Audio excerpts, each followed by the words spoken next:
The deeper we look into the past, the more we realize how little we actually know.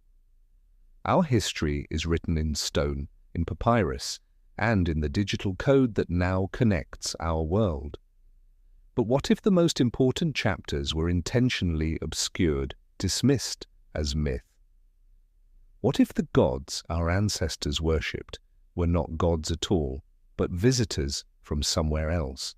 The stories are there, hiding in plain sight, scattered across every continent. They speak of beings who descended from the heavens, wielding impossible technologies and changing the course of human history. These are not modern inventions, they are ancient echoes. Tonight, we listen. Number 5. The Vedic Sky Gods.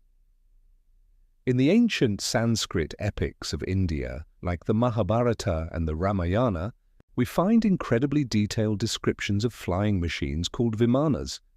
These were not simple chariots, they were vessels capable of interstellar travel, armed with weapons that could level entire cities.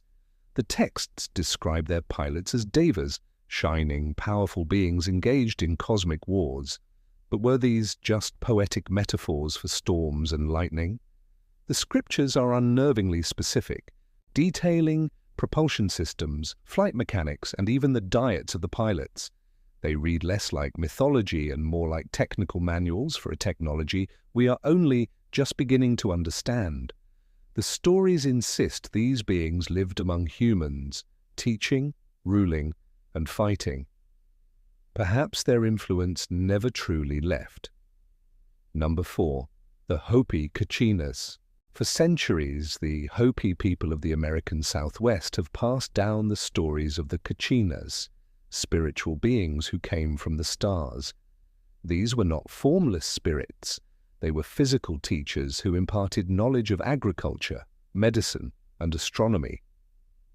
Hopi rock art depicts figures with large, strange heads and what appear to be antennae, figures they call their ant friends. According to their tradition, at the dawn of time, these beings guided them from a collapsing underworld to our present reality. They are said to live on a planet we call the Pleiades star cluster, and they promised to one day return. When modern UFOs are sighted over the mesas of Arizona, the Hopi elders are not surprised.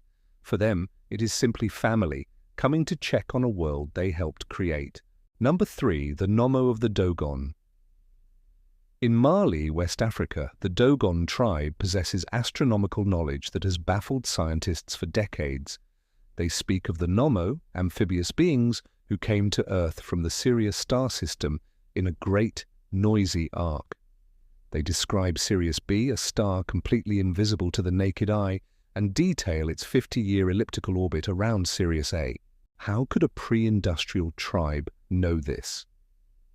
This information was only confirmed by Western astronomers in the 1970s. The Dogon claim the Nomo gave them this knowledge directly. They described these beings as civilizing heroes who shared the fundamentals of language and agriculture before returning to their watery home world. The question remains, if they didn't learn it from the Nomo, where did this impossible knowledge come from? Number 2. The Wandjina of Australia.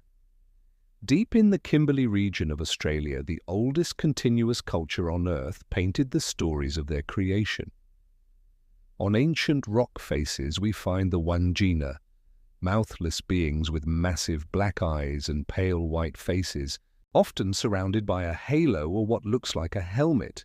For the Aboriginal people, these are not aliens. They are powerful weather spirits who created the land and all life within it. But their appearance is strikingly similar to the modern archetype of the grey alien. These paintings are tens of thousands of years old, predating every known civilization.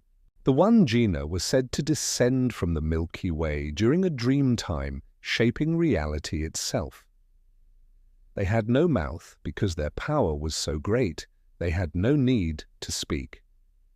Their presence is felt even today, a silent, watching intelligence painted on the walls of the world. Number 1. The Sumerian Annunaki. In the clay tablets of ancient Sumer, the cradle of civilization, we find the most detailed and perhaps most disturbing account of all. The texts describe the Annunaki, those who from heaven to earth came. They were not gods to be worshipped, but physical beings who arrived from a rogue planet in our solar system, Nibiru. According to the tablets, they came to mine gold, an element they needed to repair their own planet's atmosphere. Finding the labor too difficult, they used genetic engineering to create a worker race, humankind. The texts name the leaders, detail the political struggles, and describe the technology that made it all possible.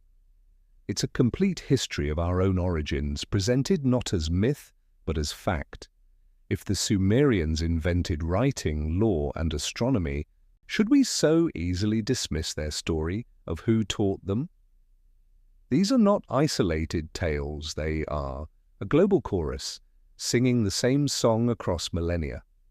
From India to Africa, from the Americas to Australia, our ancestors told us we are not alone. They described their teachers, their creators, their gods, as visitors. We call them myths because the alternative is too profound to accept.